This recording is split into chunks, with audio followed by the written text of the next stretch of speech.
সম্মানিত দর্শক, আলসাউদ agro and হ্যাচারির পক্ষ থেকে আপনাদের সবাইকে জানাচ্ছি আন্তরিক শুভেচ্ছা এবং অভিনন্দন। ভেটেনারি ঔষধ রিভিউয়ের আজকের পর্বে আমরা খুবই গুরুত্বপূর্ণ একটা অ্যান্টিবায়োটিক ঔষধ সম্পর্কে বিস্তারিত কথা বলবো। যারা নতুন খামারি রয়েছেন তাদের জন্য এই ভিডিওটি খুবই গুরুত্বপূর্ণ। আশা করি সবাই ভিডিওটি শেষ পর্যন্ত দেখবেন। তো চলুন শুরু করা যাক। আমার হাতে যে ওষুধটি দেখতে পাচ্ছেন এটা হচ্ছে সেফা ওয়ান ব্যাট, একটি অ্যান্টিবায়োটিক ঔষধ। এটা ব্যাকটেরিয়াজনিত সমস্যা সমাধানের ক্ষেত্রে কাজ করে থাকে, তবে এটা মূলত বাচ্চার নাভি শুকানোর ক্ষেত্রে খুবই গুরুত্বপূর্ণ ভূমিকা পালন করে। এছাড়া এই সেফা ওয়ান ব্যাট পোলট্রির বাচ্চার ক্ষেত্রে মৃত্যুর হার কমাতে সাহায্য করে।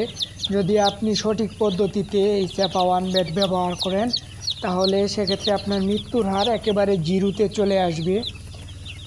তার পাশাপাশি এটা coryza, fowl typhoid, fowl cholera, bacillary, সাদা ডায়রিয়া, গ্যাংগ্রিনাস ডার্মাটাইসিস রোগের বিরুদ্ধে কার্যকর এবং সেকেন্ডারি ব্যাকটেরিয়া ইনফেকশন প্রতিরোধে কার্যকর ভূমিকা পালন করে থাকে। এ পর্যায়ে আমরা এর ব্যবহার বিধি সম্পর্কে একটু কথা বলবো।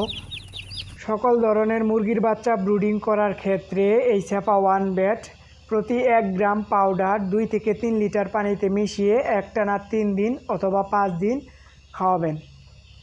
তো দর্শক, এই ছিল আজকের মতোই। ভিডিওটি ভালো লাগলে শেয়ার করে আমাদের সাথেই থাকবেন। আর আপনি কি ধরনের ভিডিও চান অবশ্যই কমেন্ট বক্সে জানিয়ে দিবেন। আর 0 সাইজ থেকে শুরু করে সকল বয়সী অরিজিনাল টাইগার মুরগির বাচ্চা সংগ্রহ করতে আমাদের স্ক্রিনে দেওয়া নাম্বারটিতে অবশ্যই যোগাযোগ রাখবেন। ভালো থাকুন, সুস্থ থাকুন। ধন্যবাদ সবাইকে।